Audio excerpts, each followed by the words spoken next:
आज का हमारा टॉपिक राष्ट्रपति एवं उपराष्ट्रपति का तुलनात्मक अध्ययन है।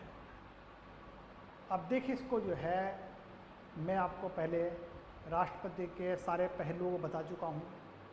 आज तुलनात्मक अध्ययन के संबंध में बता रहा हूँ। देखिए, हम देखते हैं भारत के राष्ट्रपति को राष्ट्रपति पद के लिए प्रति माह 5 लाख वेतन दिया जाता है, जबकि वहीं पर ही हमारे भारत के उपराष्ट्रपति को राज्यसभा के सभापति पद के लिए 3.5 लाख रुपए प्रति माह वेतन दिया जाता है।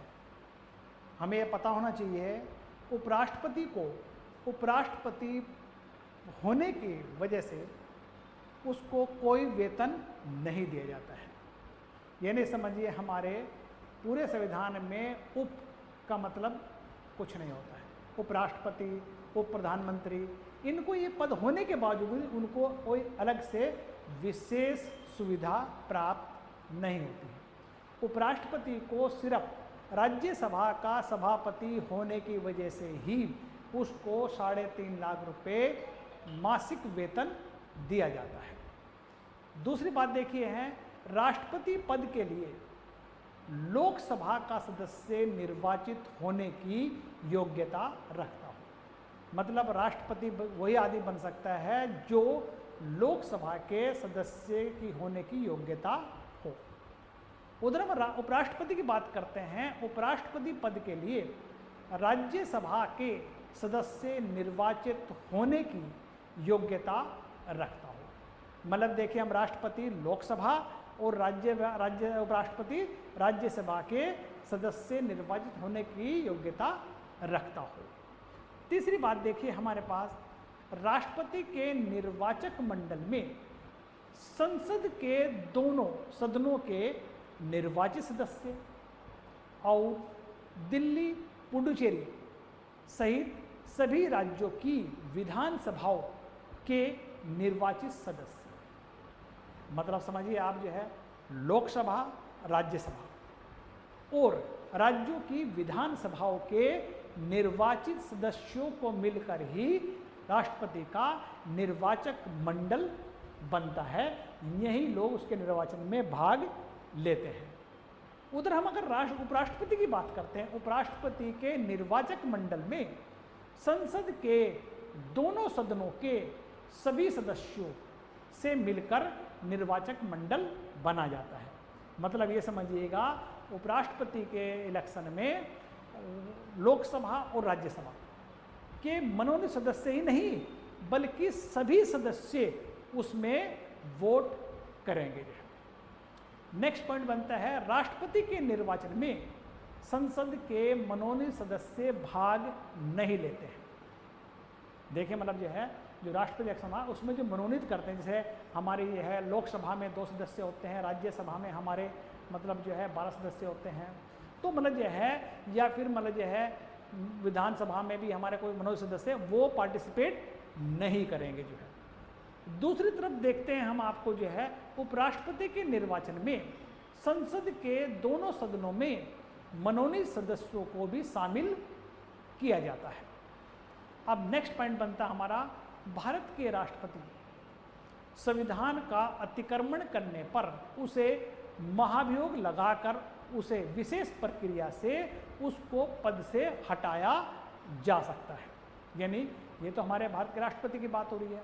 अगर मान लीजिए वो हमारे संविधान का वायलेशन करता, उल्लंघन करता है, तो हम उस पर महाभियोग लगा के उसको हटा सकते हैं। दूसरी बात देखिए, हमारे पास जो है उपराष्ट्रपति को देखिए, मतलब जो है किसी भी आधार पर हटाया जा सकता है।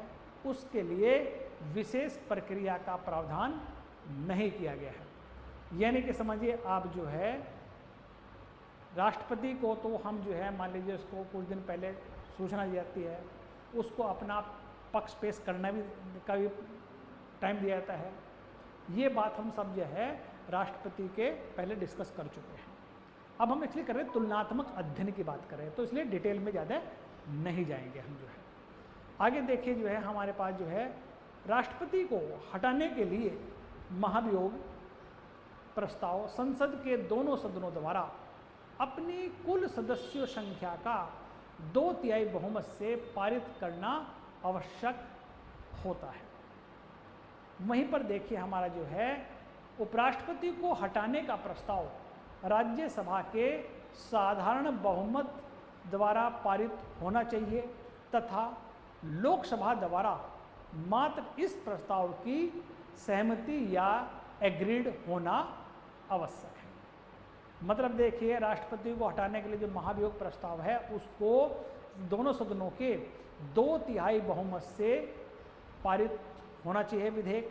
उधर क्या करता है वो उपराष्ट्रपति की बात करते हैं, वहाँ पर राज्यसभा के साधारण बहुमत से पारित होना चाहिए और जिसमें मतलब जो है लोकसभा इस प्रस्ताव को सिर्फ सहमत होना चाहिए, एग्रीड होना चाहिए। दूसरा, राष्ट्रपति को पद रिक्त होने पर उपराष्ट्रपति कार्यवाहक राष्ट्रपति के रूप में कार्य करता है, जो हमारे अनुच्छेद 65 में प्रावधान किया गया है। वहीं पर हम बात करते हैं संविधान में कार्यवाहक उपराष्ट्रपति का प्रावधान नहीं है। अतः उपराष्ट्रपति का पद रिक्त होने पर किसी भी व्यक्ति को एज ए कार्यवाहक उपराष्ट्रपति नहीं बनाया जा सकता है। राष्ट्रपति का पद रिक्त होने पर 6 महीने के अंदर या 6 महीने के अंतर्गत उसका निर्वाचन होना आवश्यक है, जो हमारे अनुच्छेद 62 में प्रावधान किया गया है।